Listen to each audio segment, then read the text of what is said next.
सहनाववतु सहनौ भुनक्तु सह वीर्यं करवावहे तेजस्विनावतीतमस्तु मा विद्विषावहे। ॐ शान्ति शान्ति शान्तिः। ॐ सदाशिवसमारम्भां शङ्कराचार्यमध्यमाम् अस्मदाचार्यपर्यन्तां वन्दे गुरुपरम्परां। श्रुतिस्मृतिपुराणानाम् आलयं करुणालयं नमामि भगवत्पादं शङ्करं लोकशङ्करं। शङ्करं शङ्कराचार्यं केशवं बादरायणं सूत्रभाष्यकृतौ वन्दे भगवन्तौ पुनः पुनः। ईश्वरो गुरुरात्मेति मूर्तिभेदविभागिने व्योमवद्व्याप्तदेहाय दक्षिणामूर्तये नमः। सच्चिदानन्दरूपाय विश्वोत्पत्त्यादिहेतवे तापत्रयविनाशाय श्रीकृष्णाय वयं नुमः। ॐ नमो ब्रह्मादिभ्यो ब्रह्मविद्या संवृताय कर्तृभ्यो वंशऋषिभ्यो महद्भ्यो नमो गुरुभ्यः। सर्वोपप्लवरहितः प्रज्ञानघनः प्रत्यगर्थो ब्रह्मैवाहमस्मि। ॐ पूर्णमदः पूर्णमिदं पूर्णात् पूर्णमुदच्यते पूर्णस्य पूर्णमादाय पूर्णमेवावशिष्यते। ॐ शान्ति शान्ति शान्तिः। हरिः ओं श्री गुरुभ्यो नमः। हरिः ओं। എല്ലാ സാധകർക്കും പ്രണാമം. ഹരിയോ ഓം നമോ നാരായണ. അഥ ശുക്ലയജുർവേദീയ കാണ്വശാഃ ബൃഹദാരണ്യ ഉപനിഷത്ത് പ്രഥമകാണ്ഡം മധുകാണ്ഡം പ്രഥമോധ്യായം ചതുർത്ഥ ബ്രാഹ്മണം. നമ്മൾ അശ്വബ്രാഹ്മണം കണ്ടു അല്ലേ? എല്ലാവരും ഒരുമിച്ച് പറയണം. അതിൻ്റെ പേരെങ്കിലും നമ്മൾ ഓർത്തിരിക്കണം. ഉപാസനയോ നമ്മളെ കൊണ്ട് ചെയ്യാൻ പറ്റില്ല. പക്ഷെ എന്താണ് പഠിച്ചത്, എന്താണ് അതിൻ്റെ ഉദ്ദേശമെന്നെങ്കിലും നമുക്കൊന്ന് ചിന്തിക്കാം. അശ്വബ്രാഹ്മണം, അതിനുശേഷം അഗ്നിബ്രാഹ്മണം, മൂന്നാമതായിട്ട് ഉദ്ഗീത ബ്രാഹ്മണം, നാലാമതായിട്ട് പുരുഷവിധ ബ്രാഹ്മണം. അങ്ങനെ നമ്മൾ 4 ബ്രാഹ്മണങ്ങളുടെ താല്പര്യം കണ്ട് അവസാനമെത്തി. 4ാമത്തെ ബ്രാഹ്മണം പുരുഷവിധ ബ്രാഹ്മണത്തിൽ ഈശ്വരനാണ് സർവറ്റിനും ആധാരം. ഏത് സൃഷ്ടിക്കും പരമാത്മാ അല്ലെങ്കിൽ ഹിരണ്യഗർഭ രൂപത്തിൽ ഈശ്വരൻ തന്നെയാണ് സൃഷ്ടി നടത്തിയത് എന്ന് പറഞ്ഞ്, അതിനുശേഷം പുരുഷവിധ ബ്രാഹ്മണം അവസാനിക്കുന്നത് മനുഷ്യജന്മത്തിൻ്റെ മഹിമ പറഞ്ഞുകൊണ്ടാണ്. അവിടെയാണ് നമ്മൾ ഇന്നലെ കണ്ടത്. മനുഷ്യജന്മം കിട്ടിയിട്ടും ശാസ്ത്ര അഭിരുചി ഇല്ല എങ്കിൽ അതിന് കാരണമെന്ത്, അതാണ് ഇന്നലെ അവസാനിപ്പിച്ചത്. അല്ലെങ്കിൽ എന്താണ് അധോഗതിയെന്നും അതിൻ്റെ ഇടയ്ക്ക് നമ്മൾ 16ാമത്തെ മന്ത്രത്തിൽ കണ്ടു, 17ാമത്തെ മന്ത്രത്തിൽ കണ്ടു അല്ലേ? അധോഗതി എന്താണ്? പശുപക്ഷ്യാദികളായിട്ടുള്ള വീണ്ടും ദുഃഖജന്മമായിരിക്കും. അല്ലെങ്കിൽ ഒരു സ്ഥൂല ശരീരം ലഭിക്കാത്ത ജന്മം. അത് വളരെ പ്രയാസകരമാണ് അല്ലേ? ഏതെങ്കിലും സ്ഥൂല ശരീരം കിട്ടിയാൽ അതിനൊരു നിശ്ചിത കാലയളവ് നമുക്ക് പറയാം. ഇപ്പം നായയായിട്ടാണ് ഒരു സ്ഥൂല ശരീരം കിട്ടുക, അതിനൊരു 15-18 വർഷം അല്ലേ? ആനയായിട്ടാണ് ഒരു 100 വർഷം അല്ലേ? അങ്ങനെ സ്ഥാവര ജംഗമങ്ങളൊക്കെ ആയിട്ടാണെങ്കിൽ പശു ആയിക്കോട്ടെ, മറ്റ് തിര്യക്കുകളൊക്കെ നിങ്ങൾ എടുത്തു നോക്കിക്കോളൂ, അതിനൊക്കെ ഒരു നിശ്ചിത കാലയളവ് പറയാം. പക്ഷെ സ്ഥൂല ശരീരം കിട്ടാണ്ട് അലഞ്ഞു നടക്കുക എന്ന് പറയുന്നത് അതിന് ഒരു നിശ്ചിത കാലയളവ് എങ്ങും പറഞ്ഞിട്ടില്ല. അതുകൊണ്ട് അതിൻ്റെ ഭയാനകത യാജ്ഞവൽക്യ മഹർഷി പറയുകയായിരുന്നു 16ാമത്തെ മന്ത്രത്തിൽ എന്താണ്, മനുഷ്യജന്മം വളരെ ശ്രേഷ്ഠമാണ്, അതറിഞ്ഞ് ബ്രഹ്മവിദ്യയ്ക്ക് പരിശ്രമിക്കൂ, ഉപാസനകൾ നിഷ്ഠയോടെ ചെയ്യണം എന്ന് പറഞ്ഞു. നമ്മളിത് മുക്തികോപനിഷത്ത് തൊട്ട് മുമ്പ് പഠിച്ചതായതുകൊണ്ട് ഓർമ്മയുണ്ടാകും. അവിടെയൊക്കെ ഭഗവാൻ രാമൻ ഹനുമാൻജിയോട് പറയുന്നുണ്ട് അല്ലേ, നിഷ്ഠയുടെ കാര്യങ്ങൾ നിഷ്ഠയോടെ ചെയ്യണം, ഉപാസനകൾ എന്ന് പറഞ്ഞു. ഇവിടെയും അത് കണ്ടു. 17ാമത്തെ മന്ത്രം ഇന്നലെ നമ്മൾ 2 പോയിന്റ് പറഞ്ഞു. ഇനി അത് സംസ്കൃതത്തിൽ പറയാം. ഒരു പോയിന്റും കൂടെ ഉണ്ട്, അതുകൂടെ എഴുതിയിട്ട് നമുക്ക് പഞ്ചമ ബ്രാഹ്മണത്തിലേക്ക് കടക്കാം. അവസാനത്തെ എന്തായിരുന്നു, അതായത് ചതുർത്ഥ ബ്രാഹ്മണം അവസാനിക്കുന്നത് ഇങ്ങനെയാണ്: എന്തുകൊണ്ടാണ് ഏവരും ആത്മജ്ഞാനത്തിന് പരിശ്രമിക്കാത്തത് അല്ലേ? അതിൻ്റെ ഉത്തരങ്ങൾ എഴുതിക്കോളൂ. ഒന്നാമത്തത് ആധിക്യം. അല്ലെ ഭോഗം എന്നും എഴുതാം, രണ്ടും പര്യായ പദങ്ങളാണ്. ആധിക്യം അല്ലെങ്കിൽ ഭോഗ ആധിക്യം. ആധിക്യം അറിയാമല്ലോ, അതായത് എത്ര കിട്ടിയാലും തൃപ്തിയല്ലാത്ത അവസ്ഥ, എത്ര ഭോഗം കിട്ടിയാലും അല്ലേ, അതാണ് ഭോഗാധിക്യം അല്ലെങ്കിൽ കാമാധിക്യം എന്ന് പറയും. അതാണ് ഒന്നാമത്തെ കാരണം എന്തുകൊണ്ട് ഏവരും ആത്മജ്ഞാനത്തിലേക്ക് വരാത്തത്, അല്ലെ ബ്രഹ്മവിദ്യയിലേക്ക് മോക്ഷത്തിലേക്ക് വരാത്തത്. അവർക്ക് ഒരു ഭോഗം കഴിഞ്ഞ് അപ്പോഴെന്താണ്, അടുത്തതിനെ താലോലിച്ചുകൊണ്ടാണ് ആദ്യത്തെ ഭോഗം അനുഭവിക്കുന്നത്. അല്ലെങ്കിൽ ആദ്യത്തെ ഭോഗം അനുഭവിക്കുമ്പം അവർ തൃപ്തരല്ല. അപ്പോൾ എന്തായിരിക്കും, അടുത്തതിനോടുള്ള ആസക്തി, പ്രയത്നം, അത് ഇങ്ങനെ ഒരു ചങ്ങല പോലെ ഇങ്ങനെ തുടർന്നു കൊണ്ടിരിക്കുന്നത് കൊണ്ട് അത് എവിടെയും സ്റ്റോപ്പ് ചെയ്യാൻ പറ്റുന്ന, അവർക്ക് നിർത്താൻ പറ്റുന്നില്ല. ഒന്നിനു പുറകെ ഒന്നായിട്ട് ആഗ്രഹങ്ങൾ, ആ ആഗ്രഹ പൂർത്തീകരണത്തിനുള്ള പ്രയത്നം, അതാണ് ഒന്നാമത്തെ കാരണം. രണ്ടാമത്തെ കാരണം വൈരാഗ്യ അഭാവം. അതായത് വിരക്തി എന്ന് പറയുന്നത് സ്വപ്നത്തിൽ പോലും ഇല്ല. അതാണ് വൈരാഗ്യ അഭാവം. എത്ര അടി കിട്ടിയാലും പഠിക്കില്ല അല്ലേ? ഈ ഒട്ടകം മുള്ളു തിന്നുന്ന പോലെ അല്ലേ, ആ കഥ കേട്ടിട്ടില്ലേ?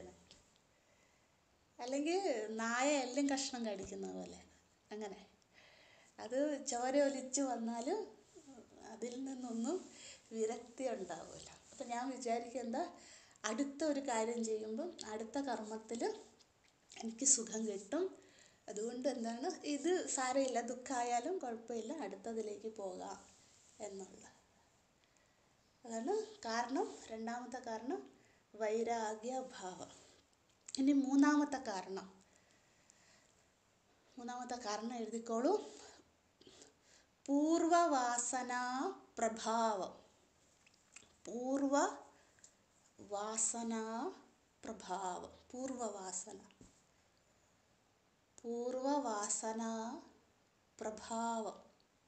പ്രഭാവം എന്ന് വെച്ചാൽ ആധിക്യം എന്ന് തന്നെ ഇവിടെ അർത്ഥം എടുക്കാം.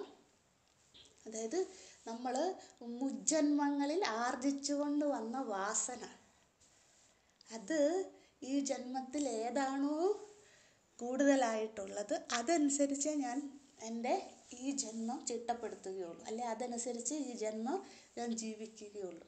അപ്പം നമ്മളൊക്കെ എന്തോ പുണ്യം കൊണ്ടും കൃപ കൊണ്ടും പൂർവ്വജന്മത്തിൽ ആധ്യാത്മിക വാസനയായിട്ടാണ് വന്നിരിക്കുന്നത്.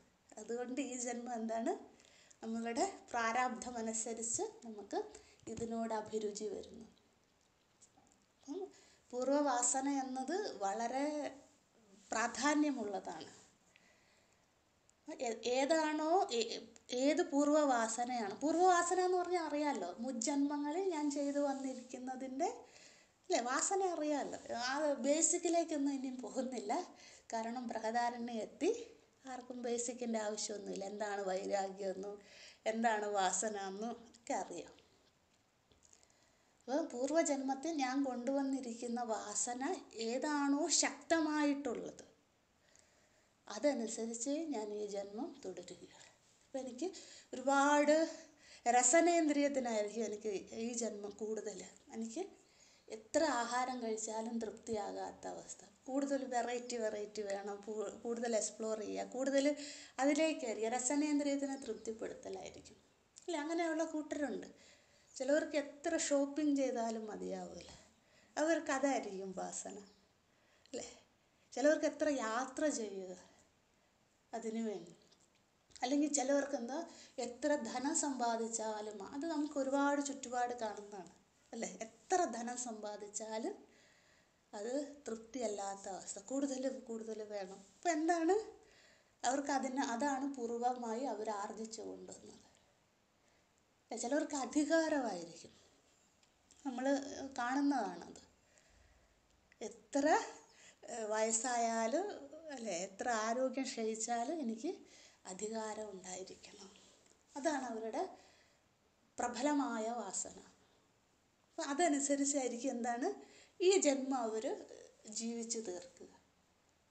അപ്പോൾ അതാണ് ഇവിടുത്തെ കാരണം. എന്തുകൊണ്ട് എല്ലാവരും ആത്മജ്ഞാനത്തിന് വരുന്നില്ല? അവരുടെ പൂർവ്വവാസന പ്രഭാവം എന്താണോ പൂർവ്വജന്മത്തിൽ നമ്മൾ കൊണ്ടുവന്നിരിക്കുന്ന പ്രാരബ്ധം അല്ലെങ്കിൽ വാസന, അതനുസരിച്ച് ഈ ജന്മം തുടരുക. അതാണ് നമ്മൾ പറഞ്ഞ കണ്ടിന്യൂറ്റിയാണ് ഓരോരോ. നമ്മൾ ഈ സ്ഥൂല ശരീരം മാത്രമേ മാറുന്നുള്ളൂ, അതിൻ്റെ ഉള്ളിലെ നമ്മളുടെ വാസനയ്ക്ക് അല്ലെങ്കിൽ സൂക്ഷ്മ ശരീരത്തിന് ഒരു മാറ്റവും ഉണ്ടാകുന്നില്ല. അതുതന്നെ ഇവിടെ കാരണം. ഇങ്ങനെ പറഞ്ഞുകൊണ്ട് യാജ്ഞവൽക്യ മഹർഷി മധുകാണ്ഡം പ്രഥമോധ്യായം ചതുർത്ഥ ബ്രാഹ്മണം അവസാനിക്കുകയാണ്. ഇനി നമ്മൾ പഠിക്കാൻ പോകുന്നത്, എഴുതിക്കോളൂ, അടുത്തത് പ്രഥമോധ്യായ പഞ്ചമ ബ്രാഹ്മണം. പ്രഥമോധ്യായ പഞ്ചമ എത്രയാണ്? 5. പഞ്ചമ ബ്രാഹ്മണം. കുറച്ചേ ഉള്ളൂ എഴുതാൻ, ഒരുപാടൊന്നും എഴുതിക്കുന്നില്ല. പ്രഥമോധ്യായ പഞ്ചമ ബ്രാഹ്മണം. പഞ്ചമബ്രാഹ്മണം ടോട്ടലി 23 മന്ത്രങ്ങൾ. 23 മന്ത്രങ്ങൾ ആകെ.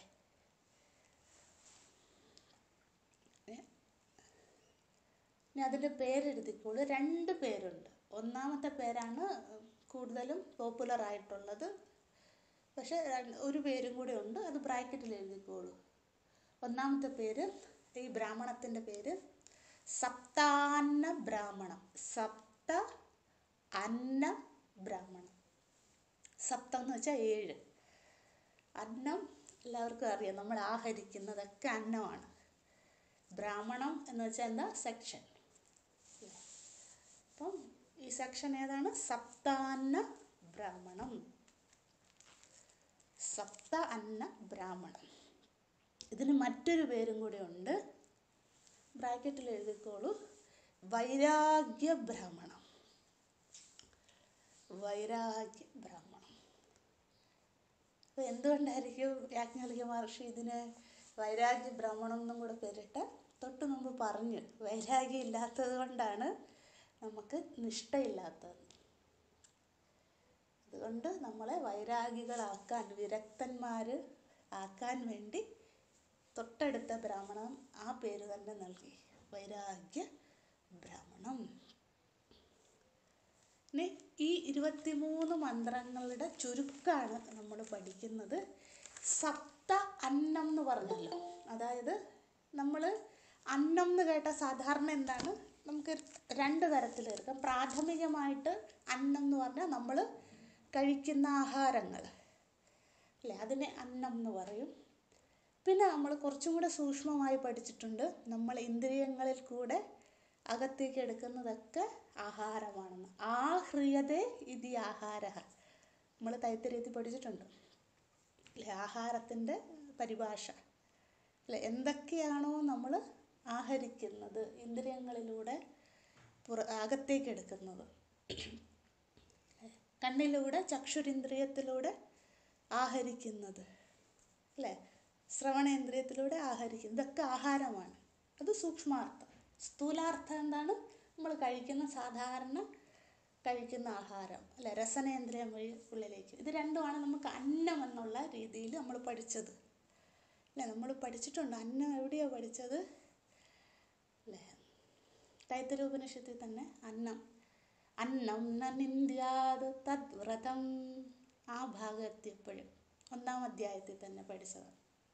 അത് വിട്ടേര്. ഇവിടെ ആ അന്നത്തിന്, ഏതന്നത്തിന്, നമ്മൾ നാവിലൂടെ കഴിക്കുന്ന അന്നത്തിനെയും പിന്നെ ഇന്ദ്രിയങ്ങളിലൂടെ ഉള്ളിലേക്ക് എടുക്കുന്ന അന്നത്തിനെയും ഇവിടെ ഉപാസിക്കൂ. ശ്രദ്ധിക്കണേ, സപ്താന്ന ബ്രാഹ്മണം എന്ന് വെച്ചാൽ എത്രയാണ്?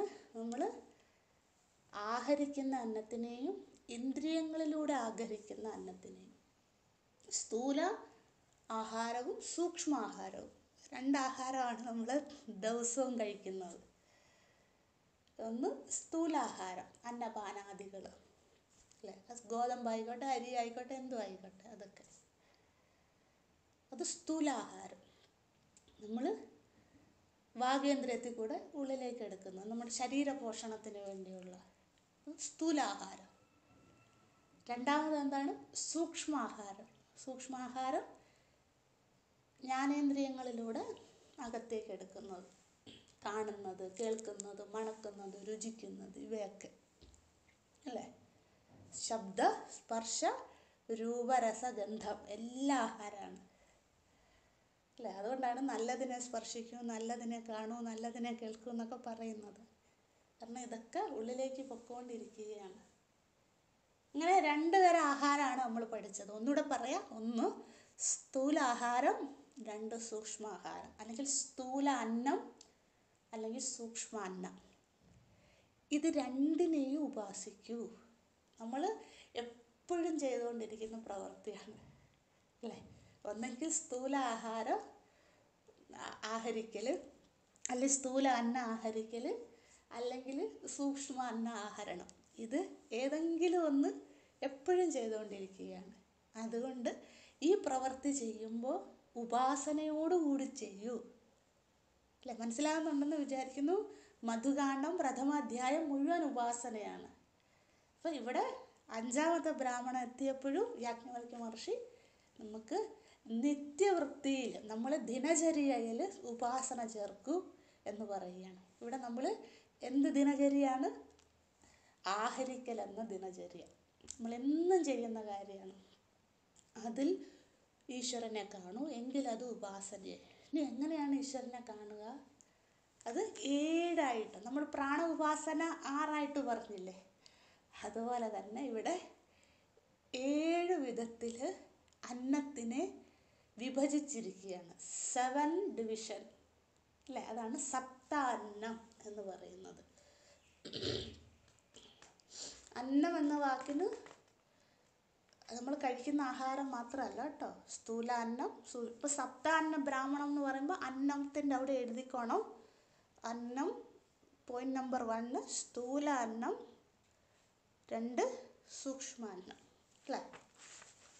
നമ്മൾ പഠിച്ചതാണ്. ഇനി 23 മന്ത്രങ്ങളായിട്ടാണ് ഈ 7 വിഭജനം യാജ്ഞവൽക്യ മഹർഷി പറഞ്ഞിരിക്കുന്നത്. അത് എഴുതിക്കോളൂ. ഒന്നാമത്തത് 7 പോയിന്റ് പറയാം.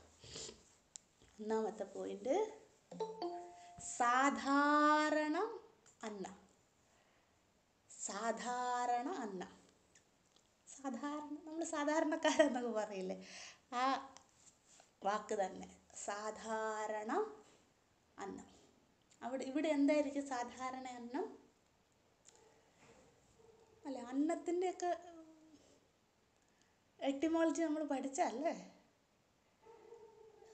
അത്യേതി ഇതി അന്നം, ഓർമ്മയുണ്ടെന്ന് വിചാരിക്കണം. അതായത് ആഹരിക്കുന്നത് എന്തോ അതിനെയാണ് അന്നം എന്ന് പറയുന്നതെന്നൊക്കെ എല്ലാവരും എഴുതി വെച്ചിട്ടുണ്ടാവും. വീട്ടിൽ പോയി നോക്കിയാൽ മതി. വീട്ടിൽ പോയല്ല, നിങ്ങൾ വീട്ടിൽ തന്നെയാണല്ലോ, നോക്കിയാൽ മതി ബുക്കെടുത്ത്. സാധാരണ അന്നം. സാധാരണ അന്നം എന്ന് വെച്ചാൽ വ്രീഹിയവാദികൾ, അതായത് അരി, ഗോതമ്പ്, വ്രീഹി, ഇതൊക്കെ നമ്മൾ കഴിക്കുന്ന സാധാരണ നമ്മൾ വാഗേന്ദ്രിയം വഴി രസനേന്ദ്രിയം വഴി ആമാശയത്തിലെത്തി ശരീരപോഷണത്തിന് എന്തൊക്കെ നമ്മൾ കഴിക്കുന്നുണ്ടോ അവയൊക്കെയാണ് സാധാരണ എണ്ണം. ഇവിടെ യാജ്ഞവൽക്യ മഹർഷി സാധാരണ ആഹരിക്കുന്ന ഭക്ഷണം എന്നാണ് പറഞ്ഞിരിക്കുന്നത്. അതിന് ഉദാഹരണമായിട്ട് വ്രീഹി അവ എന്നൊക്കെ പറയുന്നത്. അന്നൊക്കെ അതായിരുന്നു കൂടുതൽ ഉപയോഗിച്ചുകൊണ്ടിരുന്നത്. ഇന്ന് അരി ഗോതമ്പ് എന്നൊക്കെ പറയാം. അതാണ് സപ്ത അന്നത്തിൽ 7 അന്നത്തിനെ അദ്ദേഹം വിഭജനം ചെയ്തു. അതിൽ ഒന്നാമത്തേത് സാധാരണ അന്നം. ഇനി രണ്ടാമത്തത് എഴുതിക്കോളൂ, ദേവ അന്നം. രണ്ടാമത്തത് 7 പോയിന്റ് പറഞ്ഞിട്ട് നമുക്ക് എങ്ങനെയാണ് ഉപാസിക്കേണ്ടതെന്ന് പറയാവേ. ഇപ്പം ആദ്യം ഈ 7 പോയിന്റ് എഴുതുക. രണ്ടാമത്തത് ദേവ അന്നം. ദേവതകളില്ലേ, ആ ദേവ അന്നം. അപ്പം അതെന്തായിരിക്കും? വാക്കിൽ തന്നെ ഉണ്ട്. ദേവ അന്നം എന്ന് വെച്ചാൽ ദേവതകൾക്ക് സമർപ്പിക്കുന്ന ആഹൂതികൾ. ദേവതകൾക്ക് സമർപ്പിക്കുന്ന ആഹൂതികൾ അറിയാമല്ലോ അല്ലേ? നമ്മൾ ഹോമം യാഗമൊക്കെ ചെയ്യുമ്പോൾ സമർപ്പിക്കുന്നവയില്ലേ, അവയാണ് ആഹൂതികൾ. മന്ത്രത്തോടു കൂടി സമർപ്പിക്കുന്നവ. നെയ്യായിട്ട്, ഫലമൂലാദികളായിട്ട് ഇത്യാദികളായിട്ട് നമ്മൾ ഇപ്പം ഗണപതി എന്നുള്ള ദേവത, അദ്ദേഹത്തിന് എന്താണ് നാളികേരം എന്ന ആഹൂതിയാണ് സമർപ്പിക്കുക അല്ലേ? അങ്ങനെ ഓരോ ദേവതകൾക്ക് ഒരു ഉദാഹരണം പറഞ്ഞു എന്നേ ഉള്ളൂ. അപ്പം അവർക്ക് എന്താണോ നമ്മൾ ദേവതകൾക്ക് നമ്മൾ സമർപ്പിക്കുന്ന അതിനെയാണ് ആഹൂതി എന്ന് പറയുക. അത് അന്നം. ആ സമർപ്പിക്കുന്ന അന്നങ്ങൾ നമ്മൾ അരി സമർപ്പിക്കും. ഇപ്പം കഴിഞ്ഞ ദിവസം പൊങ്കാലയായിരുന്നു അല്ലേ, അമ്മമാരൊക്കെ പോയി. അപ്പം അവരെന്താണ് ശർക്കര ആഹൂതിയാണത് അല്ലേ? അവർ ശർക്കര, നെയ്യ്, അരി ഇവയെല്ലാം സമർപ്പിക്കുകയാണ് ദേവതയ്ക്ക് അല്ലെ, ദേവിക്ക് അല്ലേ? അതിനെയാണ് ആഹൂതി. അപ്പം നമ്മൾ ഇതൊക്കെ എന്താണ്? അന്നമാണ്, ആ സമർപ്പണം. അതാണ് രണ്ടാമത്തത് പറയുന്നത്. അപ്പോൾ ഒന്നാമത്തത് സാധാരണ അന്നം നമ്മൾ കഴിക്കുന്നത്, രണ്ടാമത് ദേവ അന്നം. ഇനി മൂന്നാമത്തെ എഴുതിക്കോളൂ, പയ അന്നം.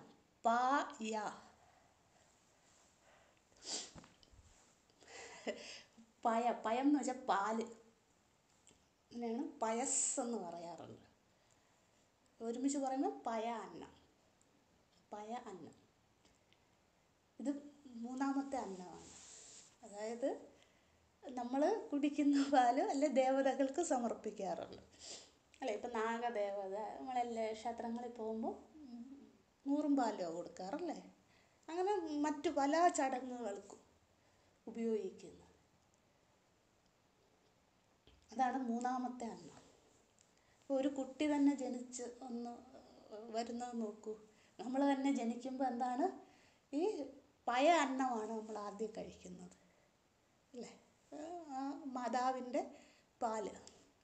അപ്പം അത് അന്നമാണ് അല്ല? അന്നം എന്ന് വെച്ചാൽ ഈ നമ്മൾ കാണുന്ന ഹാർഡായിട്ടുള്ള സാധനമല്ല, ചോറും കറിയല്ല അന്നം അല്ലേ? ഇത് ദ്രാവക രൂപത്തിലുള്ളതാണെങ്കിലും അന്നമാണത് അല്ലേ? അതിലൂടെയാണ് നമ്മുടെ ജീവൻ വളരുന്നത് അല്ലേ? നമ്മൾ ഈ പ്രായത്തിൽ ഈ ശരീരത്തിൽ ഇത്ര കിലോ ഇരിക്കണമെങ്കിൽ അതിൻ്റെ തുടക്കം എവിടെയാ? പയസ്സിൽ നിന്നാണ്. അതാണ് മൂന്നാമത്തെ അന്നം. എന്താണ്? പയ അന്നം. യാരാലാവശേഷ അതിലെ യായാണ് കേട്ടോ. പയ അന്നം. ഇനി അടുത്തത് ഈ 2ഉം 3ഉം ഇല്ലേ? ഈ 2ഉം 3ഉം ഒന്നായിട്ട് എഴുതണം കേട്ടോ. ഒന്നാമത്തെ സാധാരണ അന്നം, 2ഉം 3ഉം കൂടെ ചേർത്താണ് യാജ്ഞവൽക്യ മഹർഷി ദേവ അന്നം എന്ന് പറഞ്ഞത്. ഇനി നാലാമത്തതാണ് പയ അന്നം. ഞാൻ പറയാൻ വിട്ടുപോയി, ക്ഷമിക്കുക. ഒന്നാമത്തത് സാധാരണ അന്നം, 2ഉം 3ഉം കൂടെ ചേർത്താണ് ദേവ അന്നം. അതായത് സപ്ത അന്നത്തിൽ നമ്പർ 2ും 3ും കൂടെ ചേർത്താണ് ദേവ അന്നം എന്ന് പറഞ്ഞത്. ഇനി നാലാമത്താണ് പയസ്. പിന്നെ അഞ്ചാമത്തെ എഴുതിക്കോളൂ. അഞ്ചാമത്തത് മനഹ അന്നം. മന അന്നം. നമ്മുടെ മനസ്സില്ലേ സൂക്ഷ്മ അന്നത്തിലേക്ക് പോവുകയാണ്. സ്ഥൂല അന്നം കഴിഞ്ഞ് പാലും ദേവതകൾക്ക് സമർപ്പിക്കുന്ന ആഹൂതികളും നമ്മൾ കഴിക്കുന്ന ആഹാരമൊക്കെ സ്ഥൂല രൂപത്തിലുള്ളതാണ്. അത് കഴിഞ്ഞ് 4 പോയിന്റോട് കൂടി അത് കഴിഞ്ഞു. ഇനി 5ാമത്തത് സൂക്ഷ്മ അന്നം പറയുകയാണ്. സൂക്ഷ്മ അന്നം. 1ാമത്തത് മനസ്സ് അല്ലേ. അത് സൂക്ഷ്മമായി നമ്മൾ മനസ്സിലേക്ക് എടുക്കുന്നവയൊക്കെ സൂക്ഷ്മ അന്നം അപ്പോൾ ഏതൊക്കെയായിരിക്കും? കാമം, ക്രോധം, മതം, മാത്സര്യം ഇത്യാദി വൃത്തികളൊക്കെ സൂക്ഷ്മാന്നം. അതിനെയാണ് സൂക്ഷ്മാന്നം എന്ന് പറയുന്നത്. എഴുതിക്കോളൂ. കാമ ക്രോധാദി വൃത്തികൾ. പറയൂ. 4ാമത്തത് ഒന്നുകൂടെ ഒന്ന് പറയാമോ? 4ാമത്തത് പയഹ.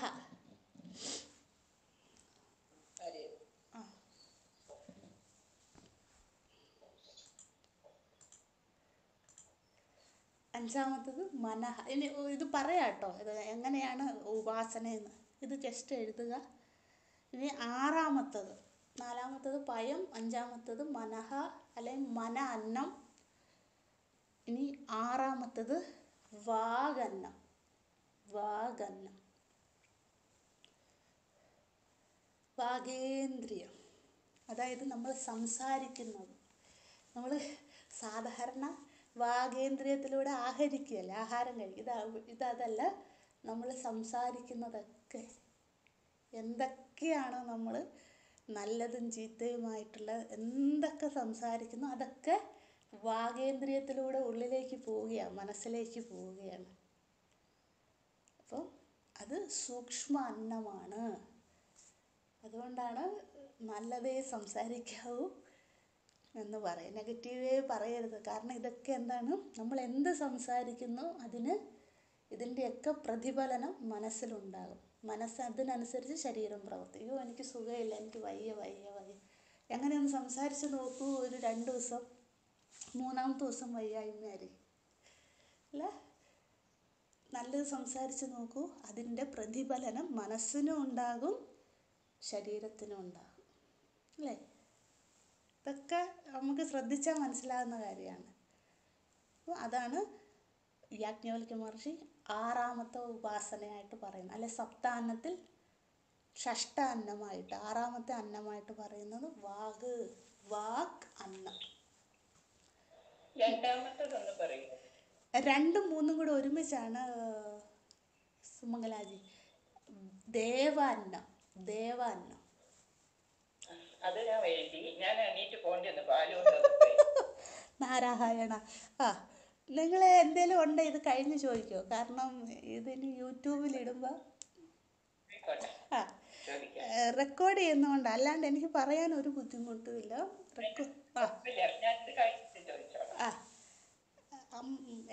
എല്ലാവരോടും കൂടിയാണ് പറഞ്ഞത്.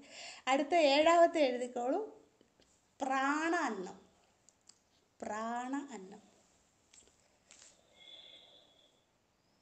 7ാമത്തത് പ്രാണ അന്നം.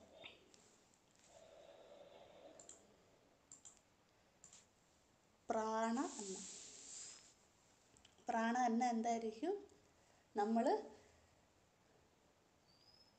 ഉള്ളിലേക്ക് എടുക്കുന്ന പ്രാണൻ, പുറത്തേക്ക് വിടുന്ന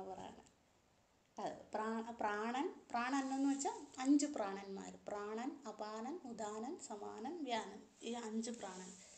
അതായത് ശരീരത്തെ ധാരണം ചെയ്യുന്ന പ്രാണൻ. നമ്മുടെ ധാരണം ചെയ്യാന്ന് വെച്ചാൽ നിലനിർത്തുക. നമ്മുടെ ശരീരത്തെ നിലനിർത്തുന്ന ഈ പ്രാണൻ, വായു. അതാണ് നമ്മൾ എപ്പോഴും 24 മണിക്കൂറും നമ്മൾ ആഹാരം കഴിച്ചുകൊണ്ടേ ഇരിക്കുക. ഏതാഹാരം? പ്രാണൻ എന്ന ആഹാരം. പക്ഷെ ഇത് സൂക്ഷ്മമാണ്, നമ്മൾ കാണുന്നില്ല. സാധാരണ നമ്മൾ നമ്മുടെ മേശപ്പുറത്ത് നിരത്തി വെച്ചിരിക്കുന്ന ആഹാരങ്ങളൊക്കെ കാണും. നമ്മൾ ഇഷ്ടമുള്ളത് അതിൽ നിന്ന് തിരഞ്ഞെടുത്ത് കഴിക്കുക അല്ലേ. പക്ഷെ ഇതങ്ങനെയല്ല, നമുക്ക് ചോയ്സേ ഇല്ല, നമ്മൾ കഴിച്ചുകൊണ്ടേ ഇരിക്കുക. ഉച്ഛ്വാസ നിശ്വാസത്തിലൂടെ പ്രാണൻ. അതാണ് സൂക്ഷ്മ അന്നത്തിൽ അവസാനത്തത്. അപ്പോൾ ഒന്നും കൂടെ പറയാം, എഴുതാത്തവർക്ക് വേണ്ടി പറയാം. 7 ഈ യാജ്ഞവൽക്യ മഹർഷി പ്രാണനെ തരംതിരിച്ചിരിക്കുന്നു. അതിൽ ഒന്നാമത്തത് സാധാരണ നമ്മൾ കഴിക്കുന്ന അന്നം, 2ഉം 3ഉം ദേവ അന്നം. എന്തുകൊണ്ട് 2ഉം 3ഉം എന്ന് പറയുന്നു? പോയിന്റ് 2ഉം 3ഉം ഒരുമിച്ച് ദേവ അന്നം എന്ന് പറയുന്നത്, ദേവതകൾക്ക് നമ്മൾ കൊടുക്കുന്ന ആഹൂതി ഒന്ന് ഇഹലോക സുഖം നേടാനായിട്ട് കൊടുക്കുന്ന ആഹൂതികളുണ്ട്. അതായത് എനിക്ക് ഇപ്പോൾ തന്നെ കാര്യം നടക്കണം, എനിക്കെന്തോ ഇപ്പോൾ പണിക്കർ പറയുകയാണ് ഇന്ന ദോഷം, ഒരു ഉദാഹരണം പറഞ്ഞതേ ഉള്ളൂ, അതൊക്കെ മോശമെന്നല്ല, ജ്യോതിശാസ്ത്രം ശ്രേഷ്ഠം തന്നെയാണ്. പക്ഷെ ഒരു ഉദാഹരണം പറയും, ഇപ്പം നമ്മളോട് പറയും, ഇപ്പം നമുക്ക് എന്തെങ്കിലും ഗ്രഹദോഷമുണ്ട്, അപ്പം അദ്ദേഹം പറയാണ് ഇന്ന പൂജ ചെയ്യൂ, അപ്പോൾ ഇന്നത് നമ്മൾ ചെയ്യും അല്ലേ, അപ്പോൾ ഇന്ന ഫലം കിട്ടും. അതെന്താണ്? ഇപ്പം ഇൻസ്റ്റൻ്റാണ്, ഇപ്പം ആഹൂതി കൊടുക്കുക, ഇപ്പം തന്നെ ഫലം. അല്ലെങ്കിൽ ഈ ജന്മം ഇപ്പം തന്നെ എന്ന് പറഞ്ഞാൽ 5 മിനിറ്റ് കിട്ടുമെന്നല്ല, ഈ ജന്മം തന്നെ ഫലം കിട്ടുക. പിന്നെ രണ്ടാമത് കൊടുക്കുന്ന ആഹൂതിയുണ്ട്, ശ്രദ്ധിക്കണേ. രണ്ടാമത് കൊടുക്കുന്നത് എനിക്ക് ഈ ജന്മം ഒന്നും വേണ്ട, എനിക്കെന്താണ് ഇനി വരാനിരിക്കുന്ന ജന്മം, അത് ദേവലോകത്തായിക്കോട്ടെ അല്ലെങ്കിൽ ഇനി ഞാൻ മനുഷ്യനായി ജനിച്ചോട്ടെ, എനിക്ക് പ്രശ്നമില്ല. പക്ഷെ എന്താണ്, ഇനി വരുന്ന ജന്മം എനിക്ക് സുഖമുള്ളതായിരിക്കണം. അതിപ്പോഴത്തെ കാലത്ത് കുറവാണ്, പക്ഷെ യാജ്ഞവൽക്യ മഹർഷി എത്ര നൂറ്റാണ്ട് മുമ്പ് പറഞ്ഞത്, അന്നുണ്ടായിരുന്നു ഇത് പ്രബലമായിട്ട്. കലിയുഗം എത്തിയപ്പോഴാണ് ഇഹജന്മഭോഗത്തിന് പ്രാധാന്യം കൂടിയത്.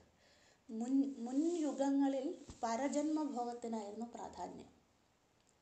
അതുകൊണ്ടാണ് 2ഉം 3ഉമായിട്ട് ദേവാന്നത്തിനെ പറഞ്ഞു. ഒന്നാമത്തെ ദേവാന്നം ഇഹജന്മ ഭോഗത്തിനായി അർപ്പിക്കുന്ന ആഹൂതി. 3 എന്തായിരിക്കും? പരജന്മ ഭോഗത്തിനായി ദേവതകൾക്ക് അർപ്പിക്കുന്ന ആഹൂതി. ഇതെല്ലാം അന്നമാണ്. അതുകൊണ്ടാണ് പോയിന്റ് നമ്പർ 2, 3 യാജ്ഞവൽക്യ മഹർഷി ഒരുമിച്ച് പറഞ്ഞത് ദേവാന്നം എന്ന പേരിൽ. മനസ്സിലാകുന്നുണ്ടെന്ന് വിചാരിക്കുന്നു. ഒന്നുകൂടെ പറയാം. സാധാരണ അന്നം, ദേവ അന്നം, പയ അന്നം, മന അന്നം, വാഗന്നം, പ്രാണ അന്നം. അങ്ങനെ 7 അന്നത്തിനെ തരംതിരിച്ചു. ഇതിനെ വളരെ ചുരുക്കി പറഞ്ഞാൽ 2 ഒന്ന് സ്ഥൂല അന്നം, 2 സൂക്ഷ്മാന്നം. ഇനി എങ്ങനെ ഇത് ഉപാസനയാക്കി മാറ്റണം, നമുക്ക് അതാണ് നമ്മളെ സംബന്ധിച്ച് പ്രാധാന്യം. ഇനി 7 പോയിന്റ് നിങ്ങൾ മറന്നേര്. നമുക്ക് വളരെ ചുരുക്കി ഇതിനെ നമ്മുടെ ജീവിതത്തിൽ എങ്ങനെ ഇതിനെ കൊണ്ടുവരാം എന്ന് നോക്കാം. അതാണ് ഉപാസന. എങ്ങനെ കൊണ്ടുവരാം? നമ്മൾ എന്താഹരിക്കുന്നു, അത് വ്രീഹിയവകളായിക്കോട്ടെ, എന്താഹാരമായിക്കോട്ടെ, അല്ല ദേവതകൾക്ക് സമർപ്പിക്കുന്നതായിക്കോട്ടെ, അല്ല ഞാൻ മനസ്സിലേക്ക് എടുക്കുന്ന ചിന്തകളായിക്കോട്ടെ, കാമം, ക്രോധം ഇത്യാദി വൃത്തികളായിക്കോട്ടെ, അല്ലേ, ഞാൻ കണ്ണിലൂടെ കാണുന്നതായിക്കോട്ടെ, ചെവിയിലൂടെ കേൾക്കുന്നതായിക്കോട്ടെ, മണക്കുന്നതായിക്കോട്ടെ, അല്ലേ, എൻ്റെ ഇന്ദ്രിയങ്ങളിലൂടെയൊക്കെ എടുക്കുന്ന സൂക്ഷ്മമായ ആഹാരമായിക്കോട്ടെ, അല്ല ഞാൻ കഴിക്കുന്ന സ്ഥൂല ആയ പാല് മുതൽ ഏത് ആഹാരമാണോ ഞാൻ കഴിക്കുന്ന അവയെല്ലാം സ്ഥൂല രൂപത്തിലുള്ള ഏതുമായിക്കോട്ടെ, ഇതൊക്കെ ഈശ്വരനാൽ പ്രകൃതിയിൽ സൃഷ്ടിതമാണ്. ശ്രദ്ധിക്കണേ, ഈശ്വരനാൽ ഒരു സൃഷ്ടികർത്താവുണ്ടല്ലോ, ആ സൃഷ്ടികർത്താവിനാൽ ഈ പ്രകൃതിയിൽ സൃഷ്ടിതമാണ് ഇവയെല്ലാം. അതുള്ളത് കൊണ്ടാണ് എനിക്ക് ആഹരിക്കാൻ സാധിക്കുന്നത്. എങ്കിൽ ആ ചിന്തയുണ്ടെങ്കിൽ ഉപാസനയായത്. എന്താഹാരം കഴിച്ചുള്ളൂ, അപ്പോൾ ആ ചിന്തയോടുകൂടി ആഹരിച്ചാൽ അത് ഉപാസനയായി. അതിനെയാണ് അന്നബ്രഹ്മ ഉപാസന എന്ന് പറയുന്നത്. അല്ലേ, സപ്താന്നം വിട്ടേര്. എനിക്ക് 7 തരത്തിൽ ഇതിനെ വിഭജിച്ച് മനസ്സിൽ ഓർത്തുകൊണ്ട് ഇതൊന്നും ചെയ്യാൻ പറ്റില്ല, വിട്ടേര്. യാജ്ഞവൽക്യ മഹർഷി ടെക്നിക്കലായിട്ട് പറഞ്ഞു തന്നെ 7 തരത്തിലാണ് അന്നം ഉള്ളതെന്ന് പറഞ്ഞു. ഇനി ഏതെങ്കിലും ഞാൻ പ്രാണൻ എടുക്കുന്നു, അല്ലേ, പ്രാണ ഉപാസന പറഞ്ഞത് തന്നെയാണ്, വീണ്ടും ആവർത്തിക്കുകയാണ് പ്രാണ ഉപാസന ഇവിടെ. എങ്ങനെ? അന്നരൂപത്തിൽ ഞാൻ ഉച്ഛ്വാസം നിശ്വാസം ചെയ്യുന്നത് പ്രാണൻ എന്ന അന്നത്തെയാണ്. പ്രാണൻ എന്ന സൂക്ഷ്മ അന്നത്തെയാണ് ഞാൻ എൻ്റെ മൂക്കിലൂടെ അല്ലേ ഉള്ളിലേക്ക് എടുക്കുന്നത്. ശരീരത്തിൻ്റെ എല്ലാ ഭാഗത്തേക്കും അതിനെ കടത്തി വിടുന്നത്. അതാതിൻ്റെ ധർമ്മം പ്രാണൻ ചെയ്യുന്നത്. അല്ല, ഞാൻ ആഹരിക്കുകയാണ്. എപ്പോഴും പ്രാണനെ ആഹരിച്ചു കൊണ്ടേയിരിക്കുകയാണ് അല്ലേ. ഭഗവാൻ പഞ്ചമഹാഭൂതങ്ങളിൽ വായുവിനെ സൃഷ്ടിച്ചത് കൊണ്ടാണ് എനിക്ക് പ്രപഞ്ചം മുഴുവൻ വായുവിൻ്റെ സാന്നിധ്യമുള്ളത് കൊണ്ടാണ് എനിക്ക് വായുവിനെ ആഹരിക്കാൻ സാധിക്കുന്നത് എന്ന് ചിന്തിച്ചാൽ അത് ഉപാസനയായി. എന്തെളുപ്പമാണല്ലേ ഇത്. അല്ലെ, ദേവതകൾക്ക് ഇപ്പം മറ്റൊരു ഉദാഹരണം പറയുകയാണ്. എനിക്ക് ദേവതകൾക്ക് കൊടുക്കുന്നതിലാണ് ഇഷ്ടം അല്ലേ. ഒരുപാട് പേരുണ്ട് പൂജാതി ഹോമാദി യാഗങ്ങളൊക്കെ ഇഷ്ടമുള്ളവർ. അപ്പോൾ എങ്ങനെ അത് ദേവതകൾക്ക് എൻ്റെ കയ്യിൽ സ്വന്തമായിട്ടൊന്നുമില്ല. ഈ പ്രപഞ്ചത്തിൽ നിന്ന് എടുത്തിട്ട് വേണം എനിക്ക് കൊടുക്കാൻ അല്ലേ. നമ്മൾ ഒരുപാട് പേര് ഇങ്ങനെ നമ്മളിപ്പോൾ നാട്ടിലൊക്കെ ക്ഷേത്രത്തിൽ ഉത്സവം നടക്കുന്ന കാലഘട്ടമാണ് അല്ലേ. ഒരുപാട് പേര് ഞാൻ 100 പറ അരി ദാനം ചെയ്തു അല്ലേ. ഇപ്പോൾ പറക്കണക്കല്ല, ഇപ്പോൾ ചാക്ക് കണക്കാണ് പറയുന്നത്. ഇത്ര ചാക്ക് അരി ദാനം ചെയ്തു എന്ന് പറഞ്ഞ് മൈക്കിൽ വിളിച്ച് പറയുന്ന കാണാം. നമ്മുടെ സ്വന്തമാണ് അരി അല്ലേ. നമ്മൾ ചിന്തിച്ചാൽ മനസ്സിലാകും. ഞാൻ ആര് ദാനം ചെയ്യാൻ, എനിക്ക് എന്ത് അധികാരമുണ്ട്?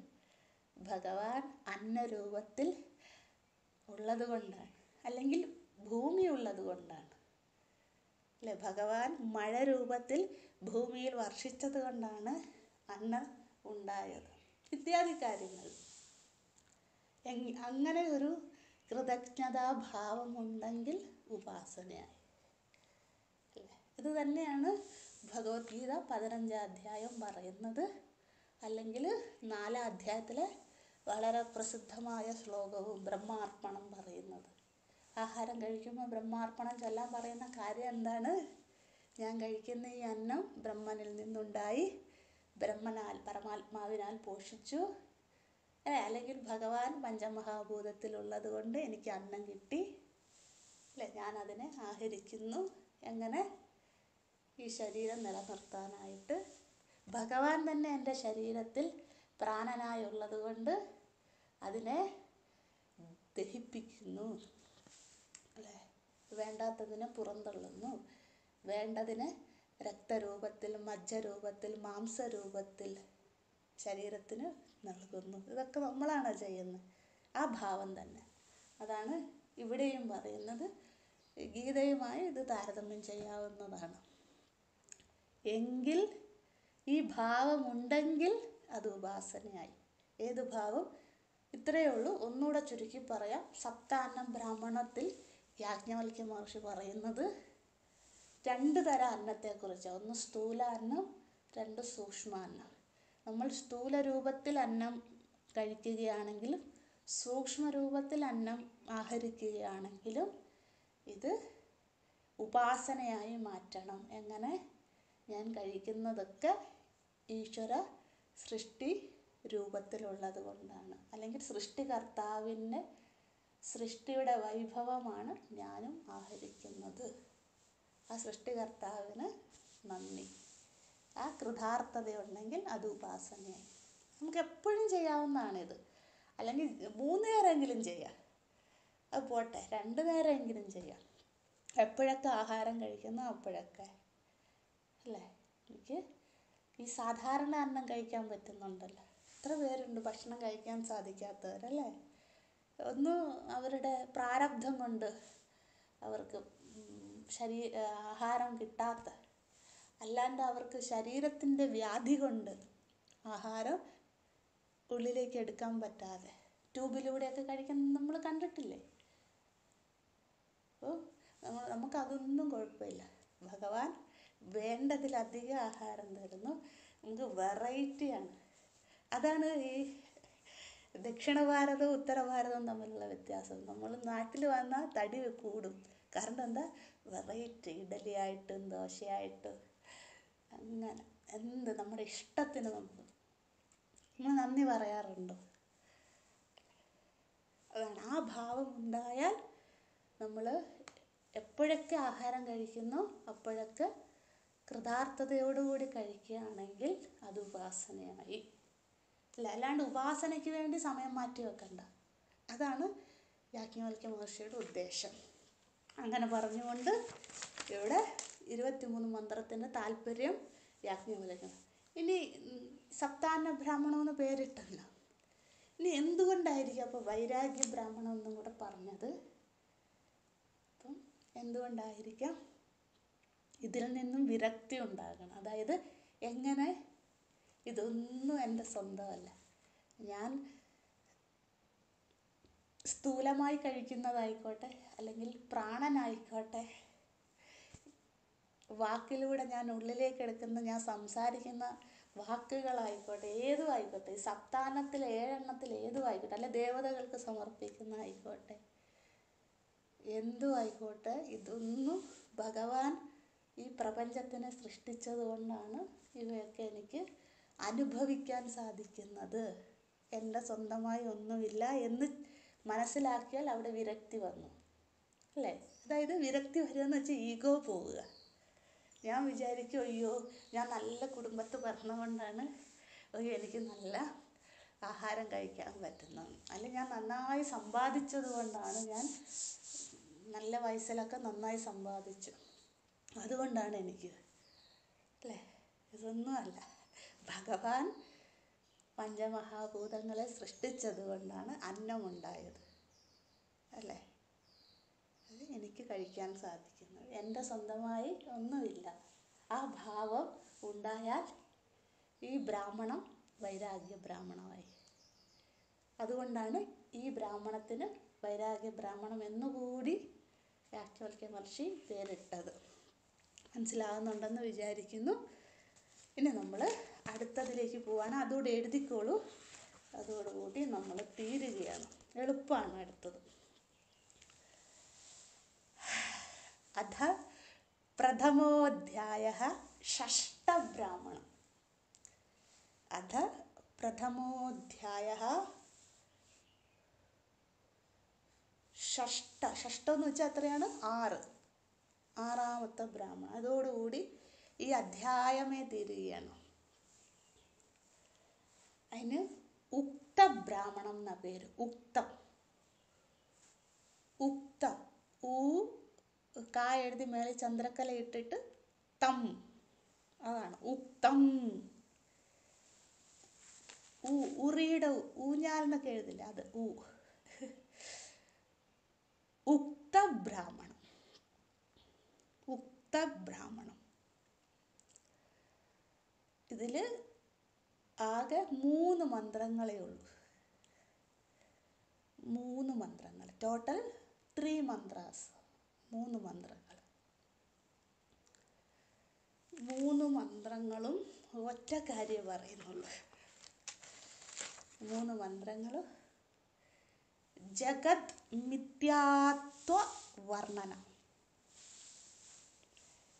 ജഗത്ത് മിഥ്യാത്വ വർണ്ണന.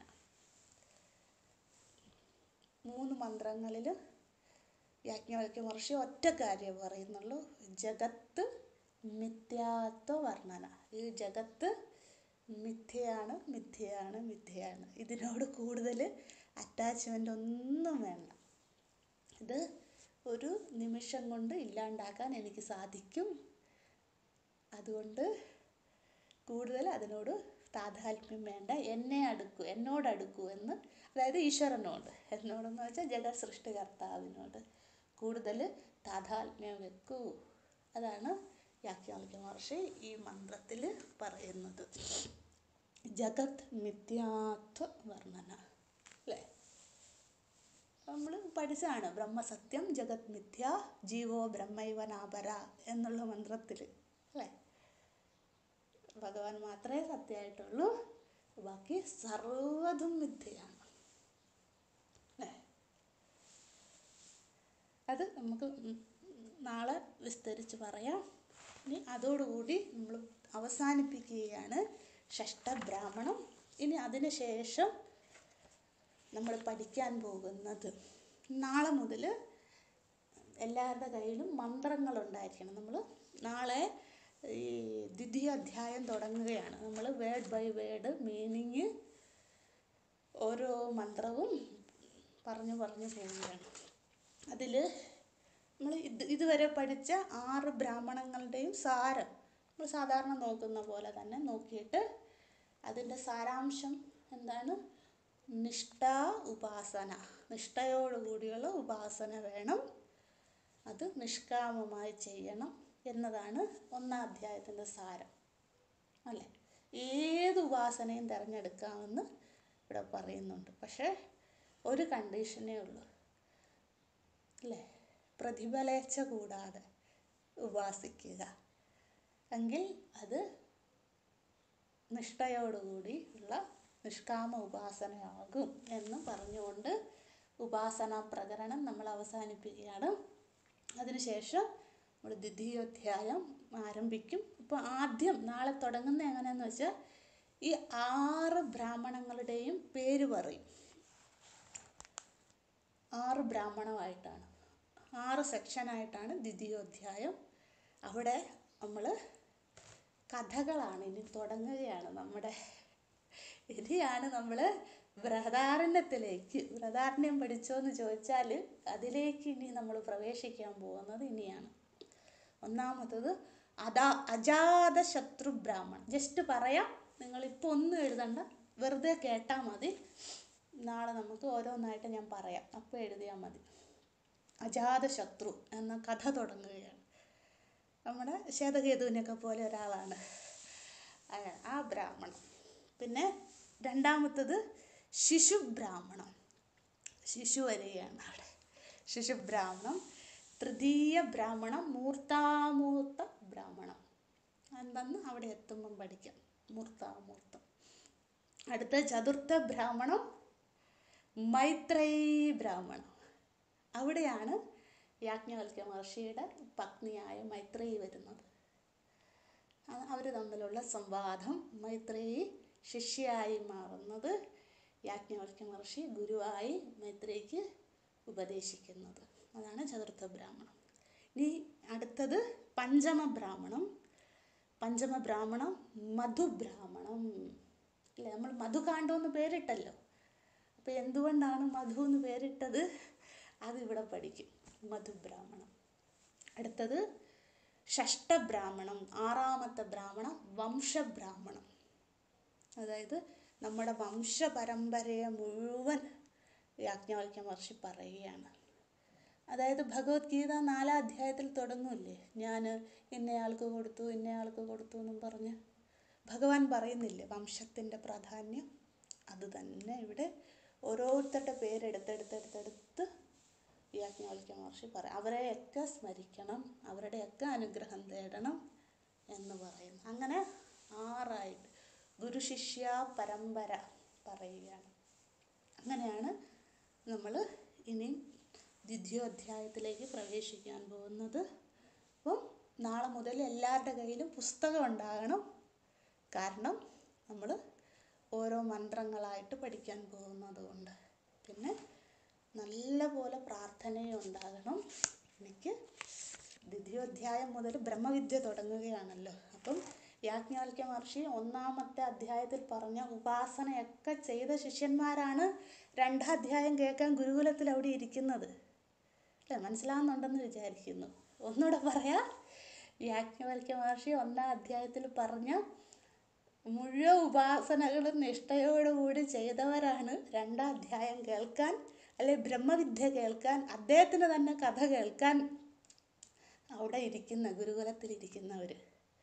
നമ്മൾ ഇതൊന്നും ചെയ്യാണ്ട് വെറുതെ പോയിരുന്ന കാര്യമില്ല.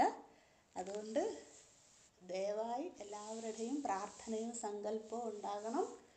അതോടൊപ്പം ഉപാസനയും ഉണ്ടാകണം. എങ്കിലേ 2-ാം അധ്യായത്തിലേക്ക് പ്രവേശിക്കാൻ സാധിക്കൂ, തുടരാൻ സാധിക്കൂ, ഒരാവർത്തിയെങ്കിലും മന്ത്രം പഠിക്കാനും സാധിക്കും. എല്ലാവരുടെയും പ്രാർത്ഥന ഉണ്ടാകണം. ഓം നമോ ബ്രഹ്മാദിഭ്യോ ബ്രഹ്മവിദ്യാ സമ്പ്രദായ കർത്തൃഭ്യോ വംശഋഷിഭ്യോ മഹദ്ഭ്യോ നമോ ഗുരുഭ്യഃ സർവോപപ്ലവരഹിതഃ പ്രജ്ഞാനഘനഃ പ്രത്യഗർത്ഥോ ബ്രഹ്മൈവാഹമസ്മി. ഓം പൂർണ്ണമദഃ പൂർണ്ണമിദം പൂർണ്ണാത് പൂർണ്ണമുദച്യത്തെ പൂർണ്ണസ്യ പൂർണ്ണമാദായ പൂർണ്ണമേവാവശിഷ്യത്തെ.